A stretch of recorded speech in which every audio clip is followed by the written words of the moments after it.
con nuestro Señor. Cantaremos con gozo a Jesús, al Cordero que nos rescató, con su sangre vertida en la cruz, los pecados del mundo quitó. En el mundo feliz reinaremos con nuestro Señor. En el mundo feliz reinaremos con nuestro Señor. Para siempre en el mundo feliz, con los santos daremos loor al triunfante y glorioso Jesús, a Jesús nuestro Rey y Señor. En el mundo feliz reinaremos con nuestro Señor.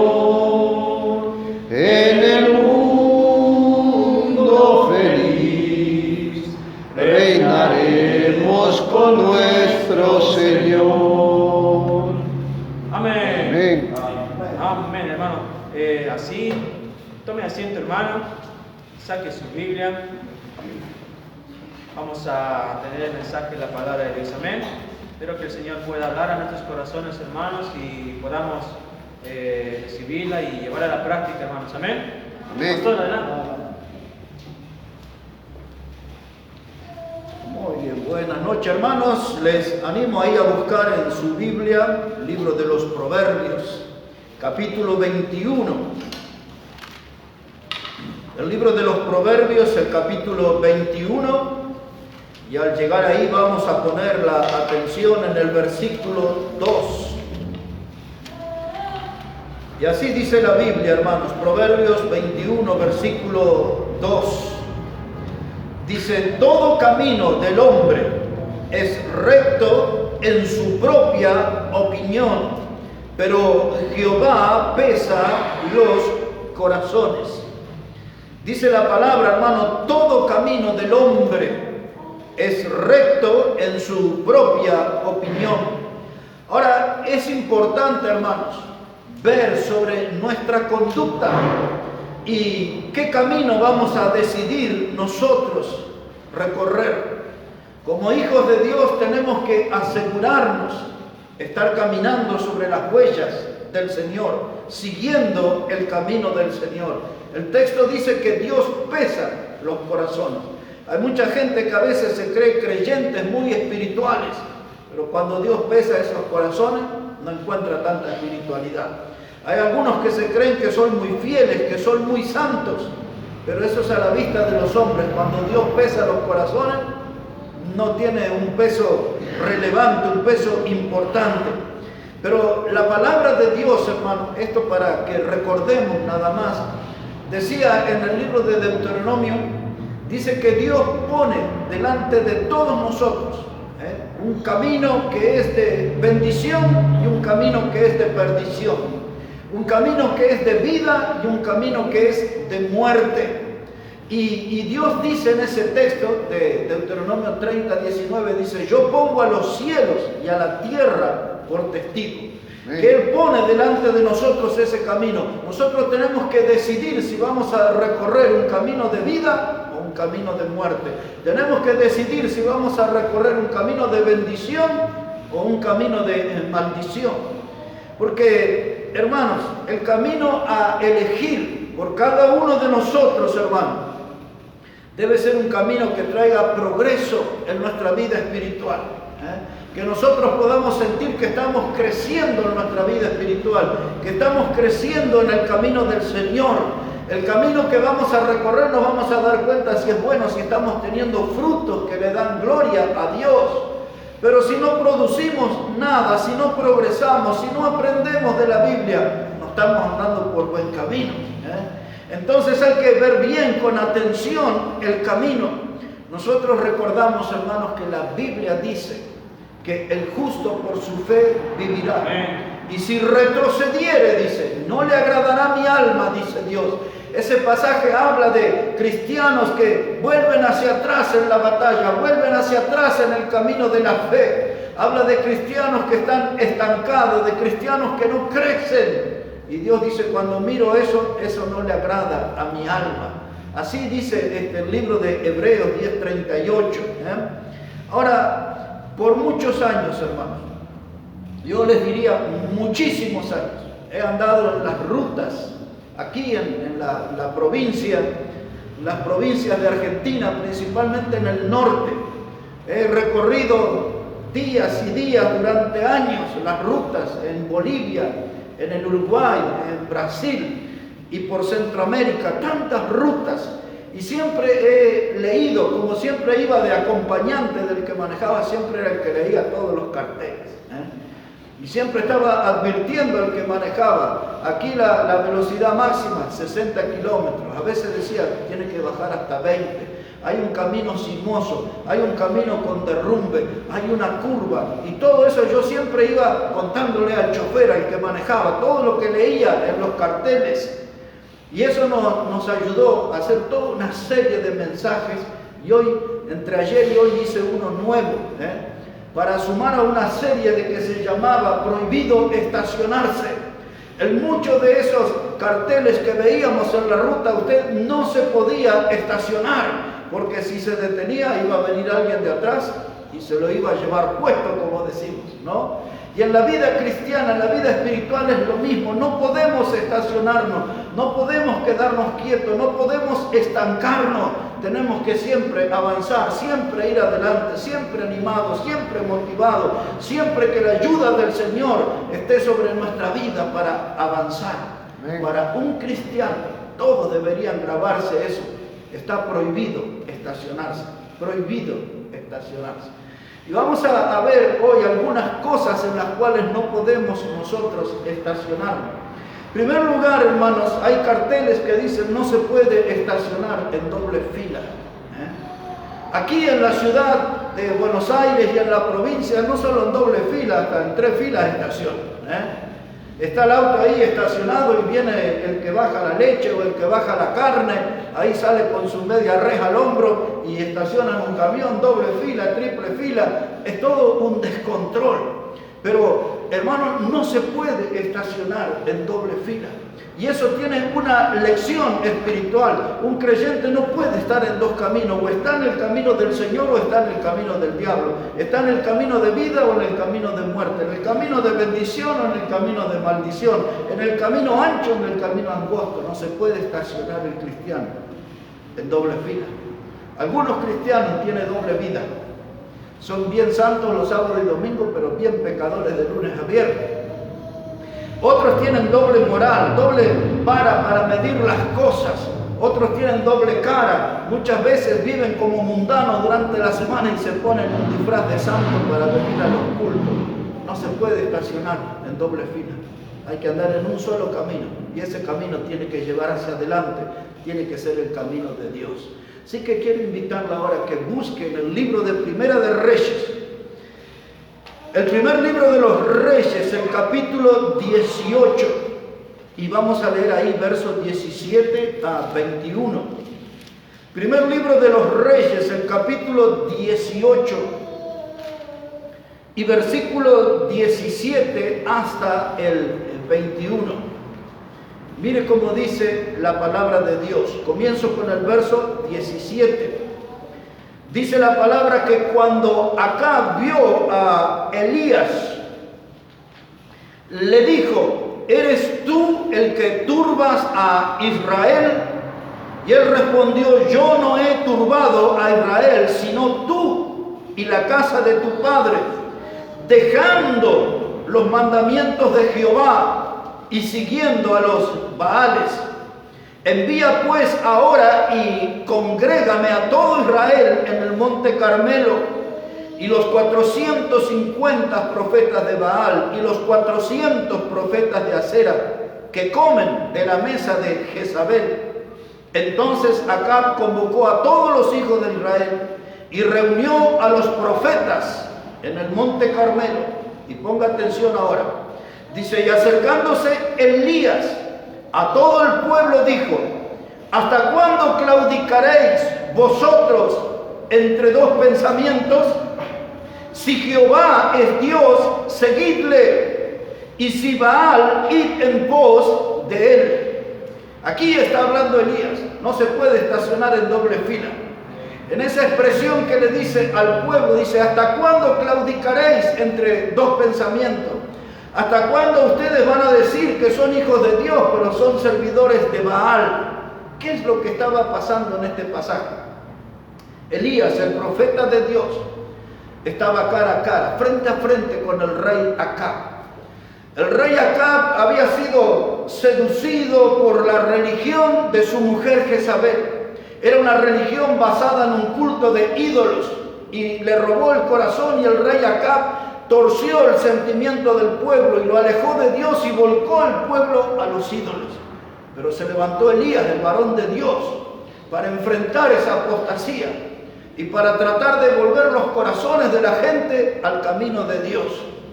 Porque estaban allí diciendo que eran pueblo de Dios, pero estaban sirviendo a los ídolos muertos. Y entonces el rey Acab le dice a Elías, tú estás turbando a Israel. Y le dice, no, tú eres el que estás haciendo daño, porque tú has hecho que el pueblo se olvidara de los mandamientos de Dios. El pueblo se olvidó que eran pueblo de Dios y estaban viviendo como mundanos, como paganos. Ya no estaban siguiendo al Dios vivo, ahora estaban detrás de los ídolos muertos. Quiero que observen, entre esos 450 profetas, que eran falsos profetas, dice aquí la palabra, que eran de Baal, más los 400 de Acera, 850 falsos profetas, estaban cómodos en la mesa de Jezabel, la esposa del rey. Ella fue la que trajo esa religión de pecado. Ella es la que se habla de ese estilo de religión perversa, inmoral y pecaminosa. Esa clase de religión que conduce a la gente al infierno siglos después. En el libro de Apocalipsis, en el capítulo 2, cuando se habla, versos 18 en adelante, de la iglesia de Tiatira, le dice allí Juan, ustedes tienen a Jezabel, esa mujer inmoral, que hace pecar a mis siervos, y que le hizo conocer las profundidades del diablo en esa iglesia. Eso que habla Apocalipsis es el modelo tomado de esta mujer. Era la religión de esta mujer. Y ahí tenía 850 falsos profetas comiendo en la mesa de la comodidad, comiendo de la comida del palacio, disfrutando de los placeres de la comida.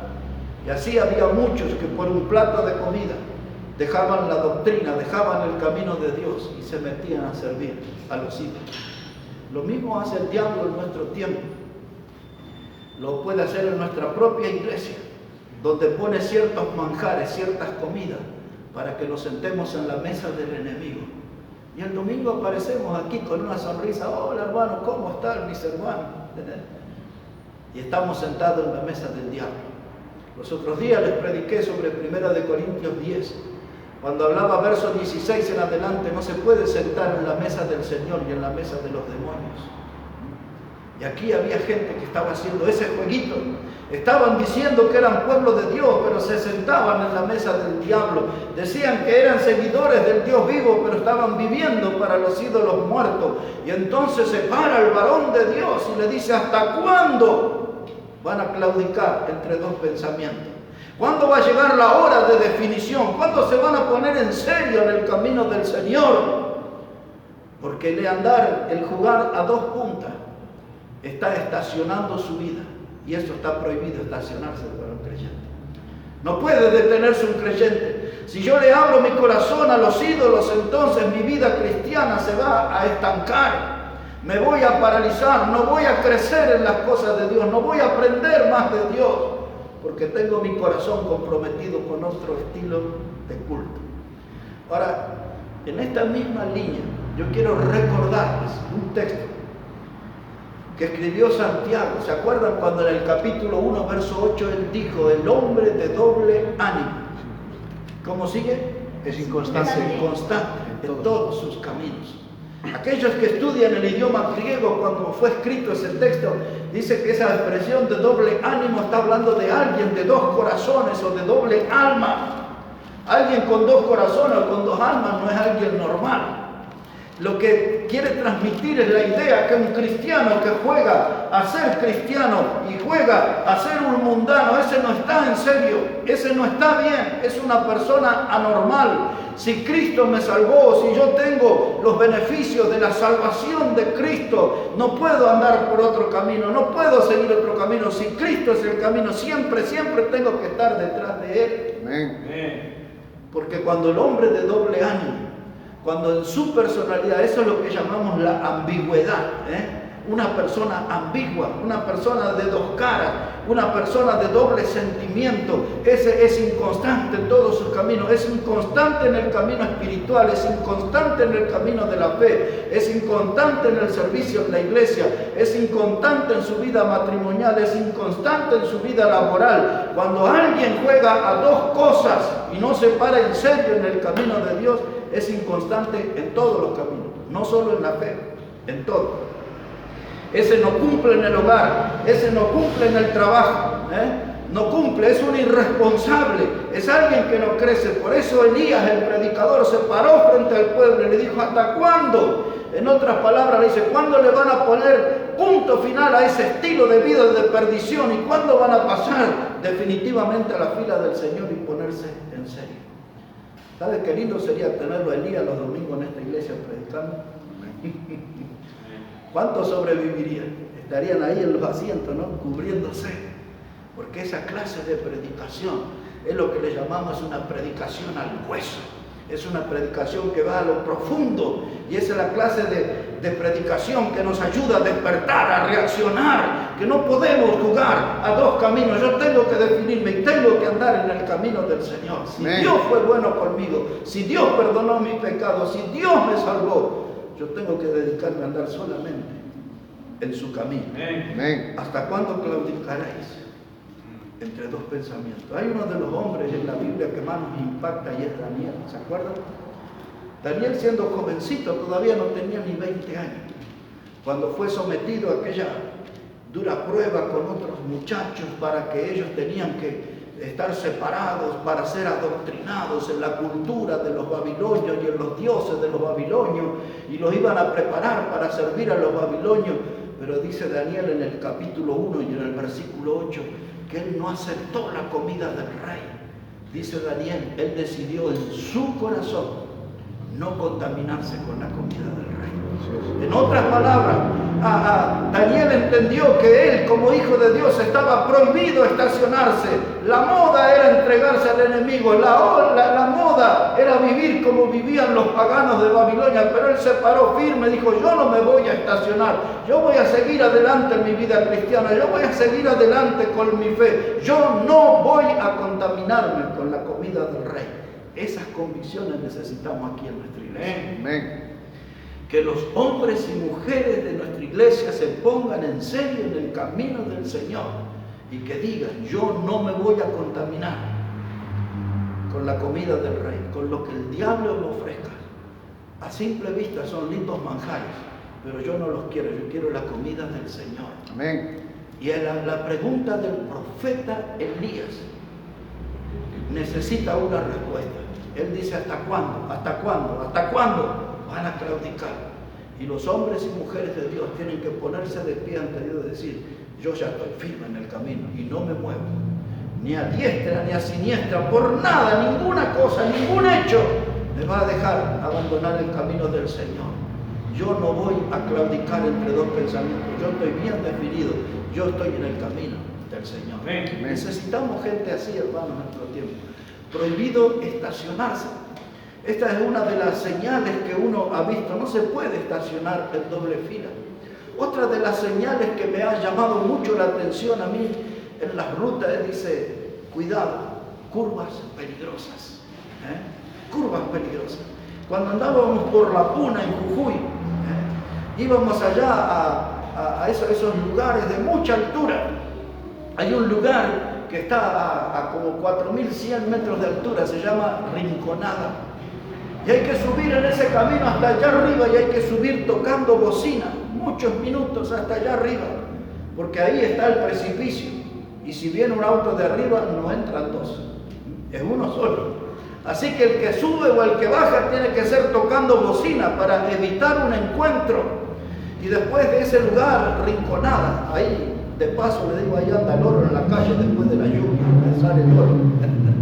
Pero después de eso, hermano, íbamos a otro lugar que se llama Ciénega de Paicone, Misarrumi, Cusi, y en todos aquellos caminos, desértico completamente, y allí teníamos tramos al borde de los precipicios, y uno tenía que estar cuidándose, porque hay curvas peligrosas, curvas muy peligrosas. Un error de cálculo nos depositaría en el precipicio.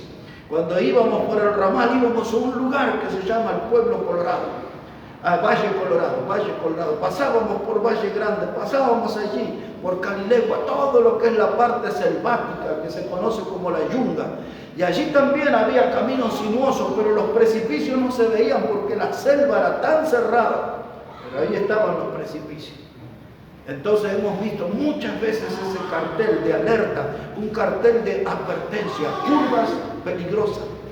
Los hijos de Dios tenemos que tener cuidado, porque en la vida cristiana nos vamos a encontrar con curvas peligrosas. Esa curva no puedo confiarme, no puedo entrar a toda velocidad, tengo que regular la marcha, tengo que hacer cálculo, tengo que ver los pasos que voy a dar, medir los pasos que voy a dar, tengo que ser cuidadoso porque un error de cálculo me llevaría a la muerte. En nuestra vida cristiana muchas veces vamos a enfrentar curvas peligrosas. Quiero que vean un texto aquí en la palabra de Dios, el Salmo 34. El Salmo 34 y el versículo 7. Salmo 34, verso 7. Es un texto que conocemos bastante bien. Dice el Salmo 34 y el verso 7, el ángel de Jehová acampa alrededor de los que le temen y los defiende. Ese pasaje habla del ángel de Jehová. Muchas veces cuando en el Antiguo Testamento se habla del ángel de Jehová, a eso se le llama una cristofanía, una aparición de Cristo en el Antiguo Testamento. Y aquí nos habla del ángel de Jehová que acampa a nuestro alrededor, dice la Biblia, y nos defiende. Muchas veces ese ángel nos salva de tantos peligros que nosotros ni nos enteramos. Nos salva de irnos al precipicio, en las curvas peligrosas de la vida. Dice el libro de los Proverbios que hay caminos en la vida que al hombre le parece derecho, pero su fin es un camino de muerte. Eso dice Proverbios 14:12, caminos en la vida que al hombre le parecen derecho, pero su fin es un camino de muerte. Hermanos, cuando el hijo pródigo salió de su casa, él pensó que conocía todo el camino de la vida, que la vida no tenía secretos, no tenía misterios, que él como una persona joven y lleno de fuerza y de energía se iba a poder llevar el mundo por delante. Pero el hijo pródigo no supo estar a la altura en las curvas peligrosas. Cuando aparecieron los peligros, se fue al precipicio y terminó su vida en un chiquero maloliente, un chiquero inmundo. Ahí terminó el hijo pródigo, y eso es lo que el Señor Jesús nos contó en el Evangelio de Lucas, del capítulo 15, del verso 11 en adelante. Y allí, cayendo en ese lugar tan bajo, tan inmundo, dice la Biblia que él volvió en sí y tuvo que reconocer que no estaba preparado para los caminos de la vida, que no sabía nada acerca de las curvas peligrosas, y por eso terminó en ese lugar inmundo. Y allí, humillado en ese chiquero de los cerdos, dice que él habló y dijo: Padre, yo he pecado contra el cielo y he pecado contra ti. Tuvo que empezar a recorrer un camino de humillación. Y así hay muchos que piensan que en la vida, las curvas peligrosas, yo voy a hacer bien, yo me voy a manejar bien, no me va a pasar nada, no voy a tener ninguna clase de accidente, pero toda vida que está programada sin darle lugar a Dios caerá en el precipicio, no podrá superar las curvas peligrosas. Las curvas peligrosas de nuestra vida necesitan de la ayuda de Dios, necesitan de la ayuda del Señor, necesitan de la guía del Señor. La experiencia humana no es suficiente. Vemos allí en esa ruta prohibido estacionarse en doble fila. Vemos allí esos carteles de advertencia que dicen cuidado, curvas peligrosas. Pero otro de los carteles que ha llamado mi atención cuando íbamos en las rutas dice camino descendente. Camino descendente. Y a veces, hermanos, cuando veía ahí, por ejemplo, en el Chapare, si conocen el Chapare, hemos visto los peores accidentes, no sé cuántos viajes hemos hecho por ahí, hemos encontrado muertos de todo tipo y por todo el lugar. Y los camiones allí largan un olor de grasa, un olor a quemado. Y cuando preguntamos, dice, porque por las bajadas el camionero tiene que frenar con el motor, dice. Y muchos no toman esas precauciones y así se desbarranca, se van allí, hermano. Y veíamos allí en el Chapare, en esos lugares, hermano, el peligro en el camino descendente. No saber manejar bien los frenos, no saber pararme. El Hijo de Dios tiene que saber detectar dónde está el peligro, dónde está la amenaza para su vida y clavar los frenos. En el camino descendente hay que saber detenerse a tiempo. Observe la vida de un hombre que tuvo tantas virtudes, pero no supo cómo comportarse en los caminos descendentes. Se llamaba Sansón. Vamos a mirar 2 o 3 cositas acerca de él en el libro de los Jueces, en el capítulo 14. Si puede ir ahí, por favor. Al libro de los Jueces, en el capítulo 14. Quiero que ponga atención a algo que la Biblia nos enseña sobre Sansón y nos enseña acerca del camino descendente. Mire cómo dice la palabra de Dios. Jueces, capítulo 14, versículo 1. Jueces 14 y el verso 1. Ahí está la primera palabra. Dice, descendió. Ahí entró en un camino descendente. Dice, descendió Sansón a Timnat y vio en Timnat una mujer de las hijas de los filisteos, y subió y lo declaró a su padre y a su madre, diciendo, yo he visto en Timnat una mujer de las hijas de los filisteos, os ruego que me la toméis por mujer. Ahora el verso 5, dice la palabra de Dios, y Sansón, ¿qué hizo?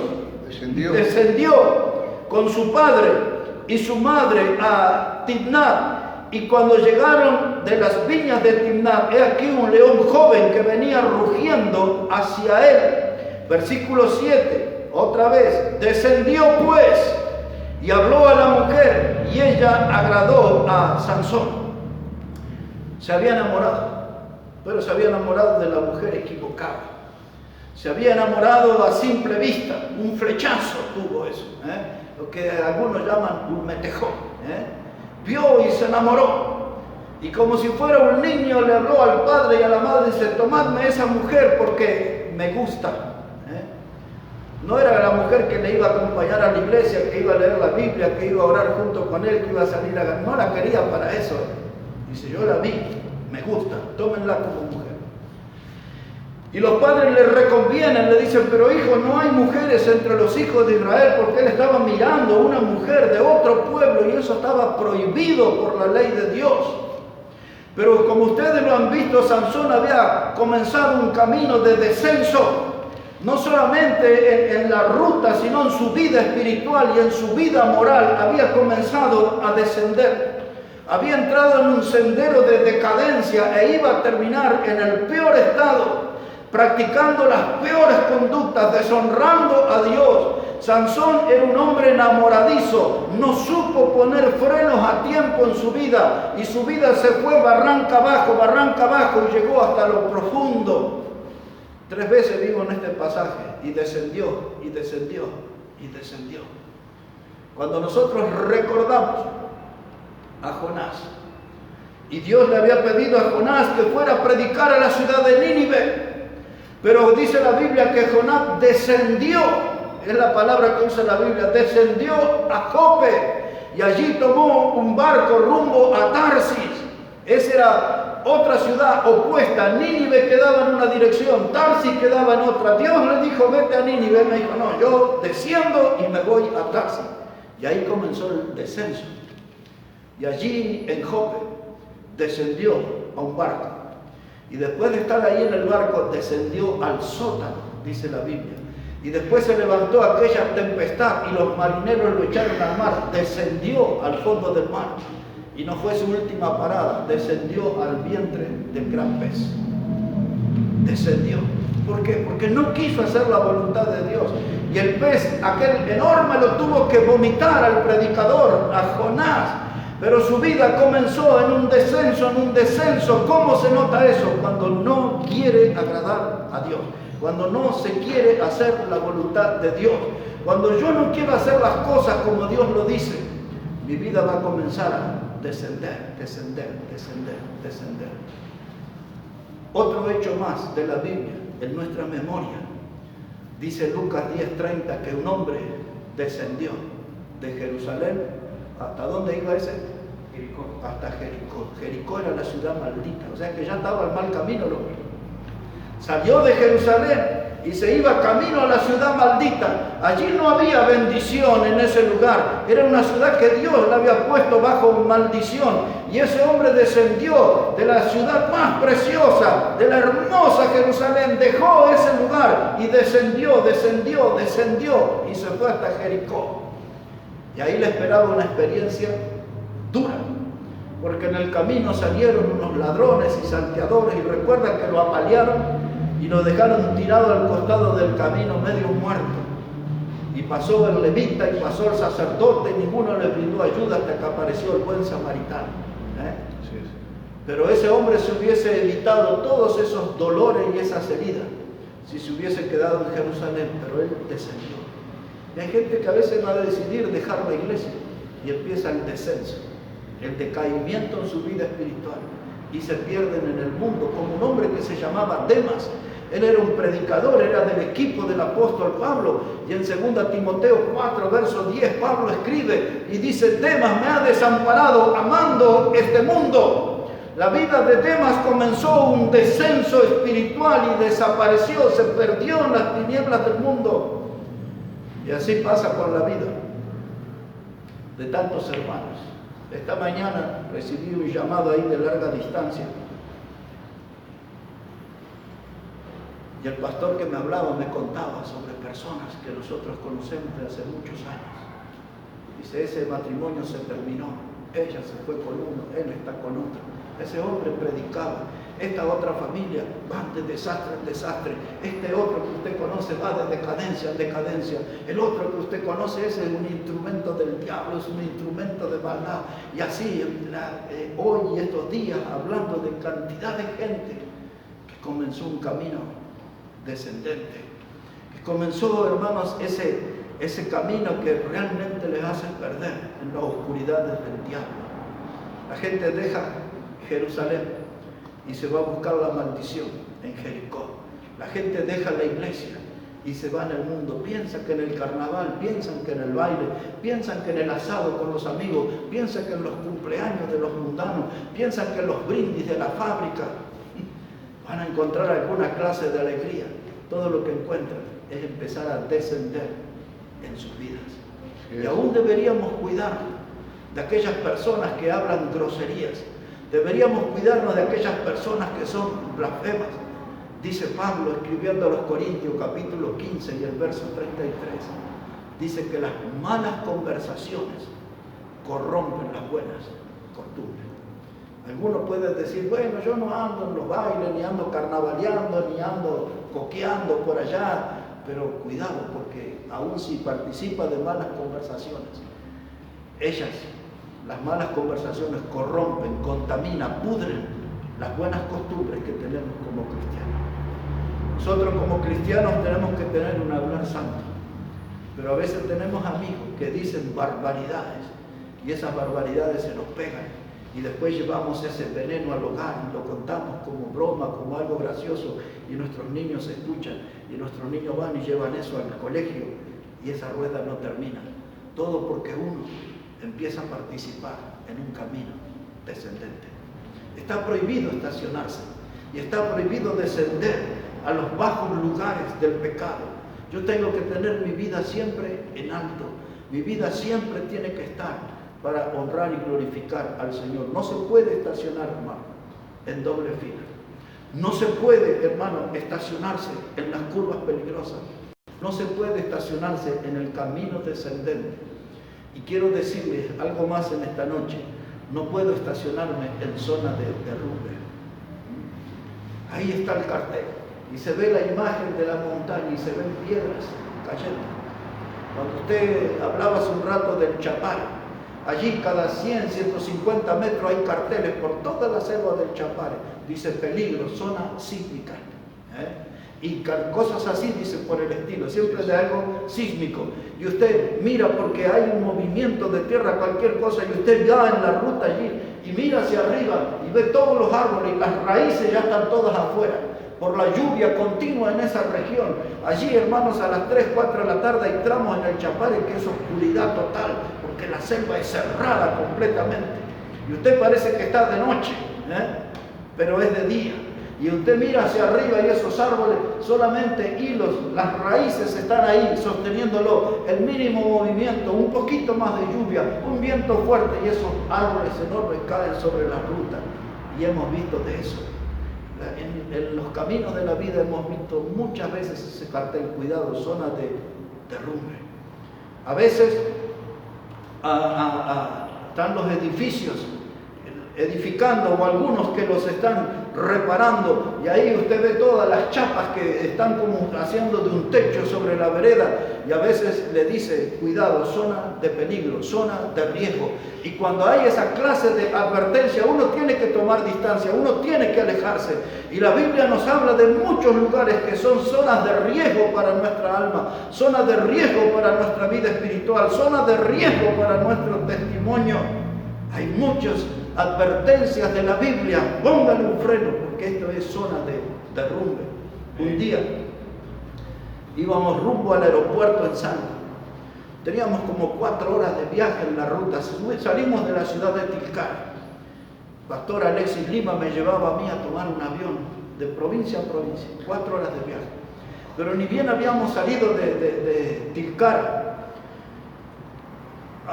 llegamos a un lugar, y allí estaban todas las piedras, los autos empezaron a frenar y empezaron a caer todas las piedras del cerro, todo. Lo primero que pensamos, ya no íbamos a llegar al aeropuerto. Recién habíamos salido, hace 15, 20 minutos estábamos en la ruta.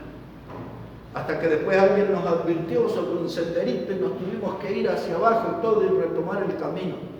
Pero pensábamos con el pastor en ese día, gracias a Dios, porque un minuto antes que hubiésemos ido, esas piedras nos hubiesen alcanzado y nos hubiesen sepultado. Hay señales, hay advertencias en el camino. Nosotros en nuestra vida cristiana tenemos que andar con los ojos abiertos. De una manera muy breve, les voy a recordar un texto que lo estudiamos hace 2 domingos, de Hechos capítulo 27. ¿Se acuerdan cuando hablamos de aquel viento Euroclidón? ¿Se acuerdan de eso? Quiero tomar 2 textos nomás de todo ese pasaje, de ese capítulo, para llamarles la atención sobre las advertencias de Dios y la zona de derrumbe. Así que vamos por un momento, ya estamos en Hechos el capítulo 27. Hechos el capítulo 27. Ustedes recordarán esa historia, ¿no? Que Pablo iba allí y les agarró aquel viento huracanado que se llamaba Euroclidón. Y entraron los marineros y el capitán y el dueño de la barca en un estado de desesperación. Y estaba la palabra alijar, que quería decir que tiraron las herramientas, tiraron todos los cereales, todo. Empezaron para toda aquella cosa que era de peso en el barco a liberarse para tratar de mantenerse a flote. Dice Pablo que habían pasado días sin ver la luz y estaban ahí, habían perdido la esperanza de vivir.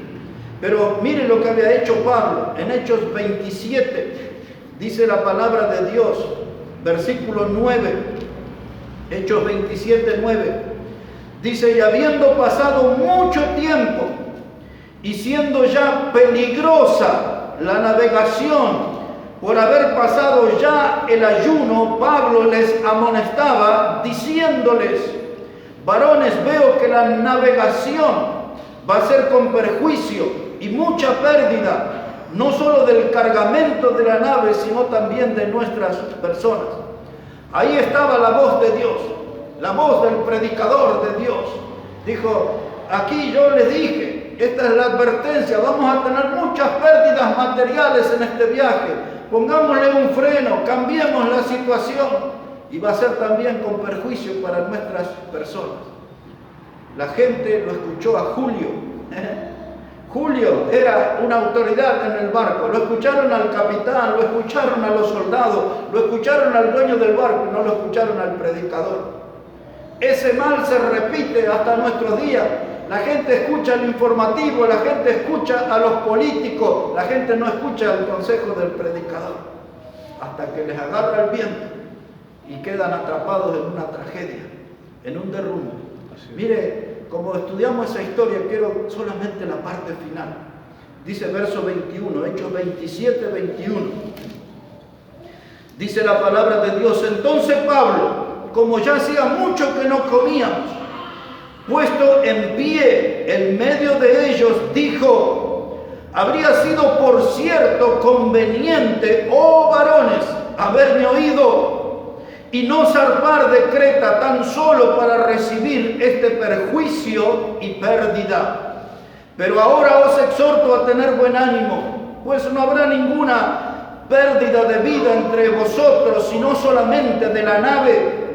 Porque esta noche ha estado conmigo el ángel de Dios, de quien soy y a quien sirvo, diciendo, Pablo, no temas, es necesario que comparezcas ante César, y aquí que Dios te ha concedido todos los que navegan contigo. Es decir, que allí dice Pablo, ustedes me hubiesen escuchado, soy el predicador, era la voz de Dios, pero no me dieron atención y ahora estamos aquí. Al borde de un derrumbe, al borde de irnos al fondo del mar. Pero Pablo, el hombre de Dios, estaba al medio de ellos. No se fue lejos, diciendo, mire, yo estoy en un salvavidas, le hablo desde acá. No, estaba al medio de ellos, en medio de los que estaban afligidos, preocupados. Y él fue para exhortarles. Y le dice, tengo un mensaje de tranquilidad para ustedes. El ángel de Jehová me habló esta noche y me dijo, no va a haber ninguna pérdida, tranquilo. Hagan las cosas como corresponden, salgan del sitio de peligro, salgan de la zona del derrumbe. Y hoy hay muchos cristianos y muchos de nuestra iglesia que tienen que ser advertidos porque están poniendo su vida en una zona de derrumbe. Pronto el peso del pecado los va a aplastar. Si no empiezan a hacer las cosas bien, si no empiezan a congregarse, si no empiezan a leer la Biblia, si no empiezan a orar, si no empiezan a dar testimonio de Cristo a otra persona, van a quedar allí en una zona de derrumbe y pronto lo vamos a ver envuelto en una tragedia espiritual y vaya a saber si no habrá otra clase de tragedias. Cuando Dios habla por el predicador, cuando Dios habla por su palabra, todos tienen que estar con oído atento y ojos abiertos para hacer las cosas como Dios dice. Dios siempre nos da advertencia, Dios siempre está atento y quiere cuidarnos de nosotros. Pero nosotros, hermanos, nos estacionamos, nosotros no le hacemos casos a Dios, hacemos las cosas, hermanos, todo a las corridas, hacemos las cosas, hermanos, todo como nos parece, hasta que nos agarra el viento huracanado, Euroclidón, u otra clase de males. Y ahí estamos, hermanos. Por último, no se puede estacionar en doble fila, no se puede estacionar curvas peligrosas.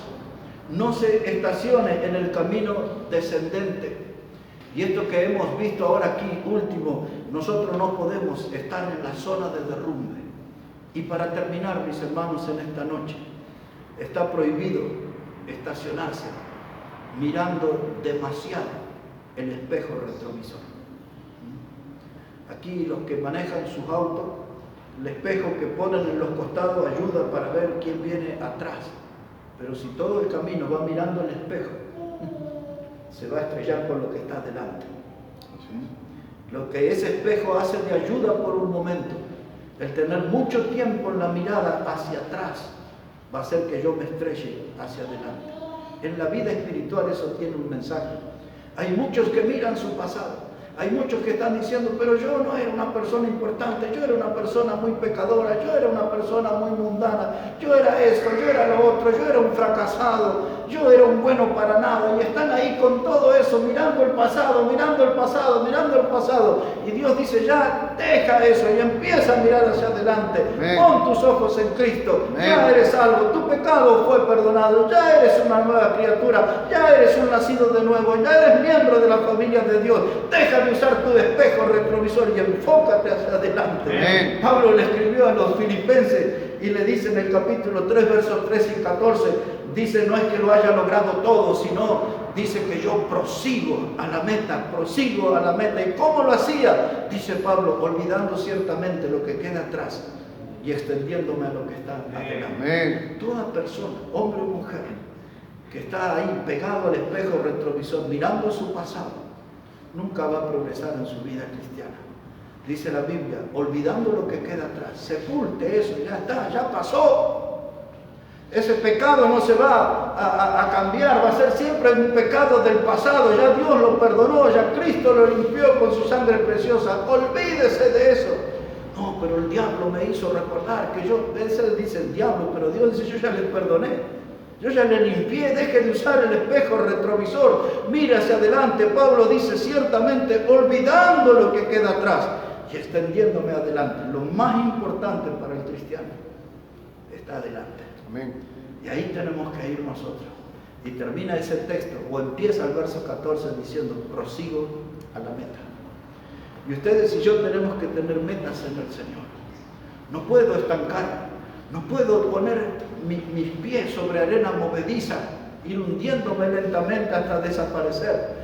No puedo yo estar en zona de pantanosa que no puedo caminar. Yo tengo que tener mis pies sobre la roca, en un lugar firme. La roca es Cristo. Yo tengo que afirmar mi vida en Cristo y enfocarme a lo que está delante y ser un conquistador de lo que está delante. No puedo estancarme, no puedo estacionarme. Soy hijo de Dios, tengo que crecer, tengo que avanzar, tengo que tener victorias en Cristo. Amén. Y así es nuestra vida. Vamos a ver aquí un pasaje, dos nada más, y terminamos con nuestro mensaje hoy. El primero de esos pasajes está en el libro de Números, capítulo 14. En el libro de Números, de los primeros libros de la Biblia, ahí tiene el libro de Números. Es el cuarto libro de la Biblia, Números, capítulo 14. Mire lo que estaba pasando allí. Números, el capítulo 14, versículo 1. Dice la palabra de Dios de esta manera. Números 14, verso 1. Dice, entonces, había salido el pueblo de Israel, ya estaban cruzando el desierto, ya estaban por entrar a la tierra prometida después de años. Dice la Biblia, entonces toda la congregación gritó y dio voces, y el pueblo lloró aquella noche, y se quejaron contra Moisés y contra Aarón, todos los hijos de Israel. Y les dijo toda la multitud, ojalá muriéramos en la tierra de Egipto, o en este desierto, ojalá muriéramos. ¿Y por qué nos trae Jehová a esta tierra para caer a espada, para que nuestras mujeres y nuestros niños sean por presa? ¿No nos sería mejor volvernos a Egipto? Y decían el uno al otro, designemos un capitán y volvamos a Egipto. ¿Qué estaba pasando aquí? Había una gran cantidad de personas que estaban mirando el espejo retrovisor. Después, cuando usted estudia más en profundidad el tema, algunos tenían nostalgia de la vieja vida, de la vida de esclavitud. Dice, ¿cómo extrañamos? Decían, los pepinos y los puerros y los melones y las ollas llenas de pescado. Dice, ¿cómo extrañamos todo eso? Pero se olvidaban que en Egipto eran esclavos del faraón y el faraón los tenía con el látigo todo el día castigándolo y haciéndolo pisar barro para hacer ladrillo todo el día, todos los días de su esclavitud. Y ellos decían, busquemos un capitán y volvamos a Egipto. O sea, volvamos a la esclavitud. Y esa clase de tontería hace la gente en las iglesias que mira mucho el espejo retrovisor. Empiezan a dejar la iglesia, dejan de asistir a los cultos, empiezan a ir a las actividades del mundo, se meten en las actividades pecaminosas, se enredan en los negocios de la vida, cosa que la Biblia le prohíbe al buen soldado de Jesucristo. Se enredan en los negocios de la vida y algunos se ponen allá, yo recuerdo que tenía una novia, ahora no tengo nada. No tengo planes de casamiento, no tengo nada en vista, pero en el mundo, en el baile, allá, en el carnaval, en los antros de perdición, ahí tenía. Dice, extraño eso, quiero ir allá. Aquellas jornadas de chicha, las jornadas de vino, de paseña y de todo eso, quieren ir allá. Dice, solo falta que alguien en la iglesia diga, vamos, y vamos, todos. ¿Sabe? Mucha gente piensa así en las iglesias. Pero allá está el diablo esperándolo. El diablo no perdió el látigo. El diablo sabe cómo azotar a la gente, sabe cómo torturar. El diablo sabe cómo lastimar y sabe cómo empujar gente al infierno. Y si usted fue salvo por Cristo y ya se liberó de las garras del diablo, ¿para qué quiere volver atrás? Lo que necesita es dejar de mirar el espejo retrovisor y empezar a enfocarse en lo que Dios tiene preparado hacia adelante. No se estacione, no se estacione. Aquí estamos buscando un capitán. Alguien que levante la voz y diga, ¿quiénes quieren volver al mundo? ¿Quiénes quieren volver al pecado? ¿Quiénes quieren volver a caminar con Satanás? Y falta que uno diga yo y se suma al coro y se va en fila. Mucho lloro, un pueblo flojo, un pueblo llorón. El Hijo de Dios tiene que estar firme, el Hijo de Dios tiene que estar decidido, el Hijo de Dios tiene que estar comprometido con la causa de Cristo y del Evangelio. El Hijo de Dios tiene que entender que la iglesia y el Evangelio no son un juego, no son un entretenimiento. El Evangelio es lo más importante, es lo que me salvó. Y la iglesia es el lugar desde donde yo comunico el mensaje del Evangelio. Donde me reúno con los hermanos para dar el testimonio de que mi Cristo vive, mi Salvador vive. Y por eso vengo para honrarlo y glorificarlo y exaltarlo y ensalzarlo. Y por eso vengo a leer su palabra viva. Cuando la multitud no quiso seguir a Jesús, los apóstoles le señalaron a Jesús, mira que se van todos. Y Jesús les dijo, dice, ¿acaso quieren irse ustedes con ellos también? Y menos mal que Pedro le funcionó la neurona en ese momento, ¿no? Y dijo, no, Señor, ¿a dónde iremos si tú tienes palabras de vida? Y ahí sí tenemos que pensar. En el mundo no voy a encontrar nada bueno. En las tinieblas no voy a encontrar nada bueno. Yo me quedo con Jesús. Él tiene palabras de vida eterna. No me voy a estancar. Con Cristo voy a avanzar. Con Cristo voy a tener gozo en mi alma. Con Cristo voy a tener victoria en mi vida cristiana. Y terminamos, cuando aterrizamos en el Salmo 25 y el verso 4. Y ahí terminamos. Salmo 25, versículo 4. Mire cómo dice la palabra del Señor para nuestro final aquí en este mensaje. Salmo 25, versículo 4. Dice David, que fue quien escribió este salmo. Dice, muéstrame, oh Jehová, tus caminos y enséñame tus sendas. Encamíname en tu verdad y enséñame, porque tú eres el Dios de mi salvación. En ti he esperado todo el día. Ahí está. Gente que dice, muéstrame, oh Jehová, tu camino. Gente que no se olvida con quién estamos hablando. Estamos hablando con el Dios de nuestra salvación.